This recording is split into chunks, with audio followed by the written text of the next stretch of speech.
যে খরা হচ্ছে 2-1 দিনের মধ্যে বৃষ্টি না হলে চৈত্র বৈশাখ মাসে একটা ফাল্গুনী হাওয়া আসে, প্রচণ্ড গরম, এই হাওয়াতে দাগ হয়ে যায়।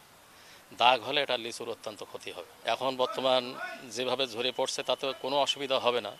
যদি সপ্তাহখানেকের মধ্যে যদি বৃষ্টি হয় তাহলে কোনো অসুবিধা হবে না, কিন্তু বৃষ্টি যদি না হয় তাহলে এই যে খরা, এই খরার গরমের কারণে একটা দাগ হয়ে যাবে।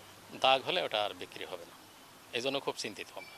এই আম লিচু ভাই ঝরে যাচ্ছে, এত গরম, পানি না দিলে গাছের গোড়াটা শুকায় যাচ্ছে, সেখানে আম লিচু সব ঝরে যাচ্ছে। এর লেগে আমরা সব গাছের গোড়াতে পানি দিচ্ছি। আসলে এবছর আমাদের লিচু এবং আমের উৎপাদনের লক্ষ্যমাত্রা ধরা হয়েছে, তাতে আমাদের ধারণা যে তাপদাহ চলতেছে তাতে আপনার আম এবং লিচু কিন্তু অনেক ফল ঝরে যাচ্ছে। তো এই ফল ঝরাটা যদি কন্টিনিউ করে এবং এই তাপদাহটা যদি বেশি দিন স্থায়ী হয় তাহলে কিন্তু আমের ফলন এবং লিচুর ফলনে কিন্তু বিঘ্ন সৃষ্টি হবে। সেক্ষেত্রে ফলন অনেকটা সেক্ষেত্রে আমাদের যে কমে যাওয়ার সম্ভাবনা রয়েছে এবং আমাদের লক্ষ্যমাত্রা অর্জন করা কিন্তু সম্ভব হবে না। তো এখন আমাদের কৃষক ভাইদের যেটা করণীয় সেখানে হচ্ছে যে আমাদের যেখানে যতটুকুই সুযোগ থাকবে আমাদের এই তাপদাহের সময়, বিশেষ করে যখন ঠান্ডা আবহাওয়া থাকবে, বিশেষ করে সকালবেলা অথবা দুপুরের পরে এই আম অথবা লিচু গাছগুলোতে যদি পানি সেচের ব্যবস্থা থাকে তাহলে অবশ্যই আমরা সেখানে সেচ দিব। সেখানে যদি মাটিতে রসের আনার ব্যবস্থা করব। যদি আমরা মাটিতে রস আনতে পারি এবং কিছুটা রস স্থায়ী থাকে তাহলে কিন্তু আম এবং লিচুর এই ফল ঝরাটা অনেক কমে যাবে এবং সেক্ষেত্রে আমের উৎপাদন এবং লিচুর উৎপাদন অনেকটা আনা সম্ভব হবে। হ্যাঁ, এখন তো আপনার কাছে নিয়মিত এখন পানি দিতে হবে, পানির সেচটা দিতে হবে। এখন খরার সময় মূলত যে জিনিসটি প্রয়োজন সেখানে মাটিতে রসের আনা, তো সেখানে তার জন্য তো জরুরি হচ্ছে সেচ। কাজে যেখানে পানির উৎস আছে সেখান থেকে আমরা পানিগুলো অন্তত গাছের গোড়াতে আমরা দেওয়ার ব্যবস্থা করব। তাহলে দেখা যাবে যে আমাদের সেক্ষেত্রে এই ফল ঝরাটা অনেকটা কমে যাবে। এখন যে সমস্যা সেটা হচ্ছে আসলে মূলত ফল ঝরা, গাছের ফল ঝরে যাবে যদি এই তাপমাত্রায় থাকে। কারণ এইখানে যদি খুব বেশি তাপমাত্রা থাকে, মাটিতে রস না থাকে, তাহলে মাটিতে রসের অভাবে সাধারণত গাছে আমের যে বোটাতে যে অ্যাবসেশন লেয়ার তৈরি হয়, অ্যাবসেশন লেয়ার তৈরি হলেই সেখান থেকে আমটা ঝরে যায়।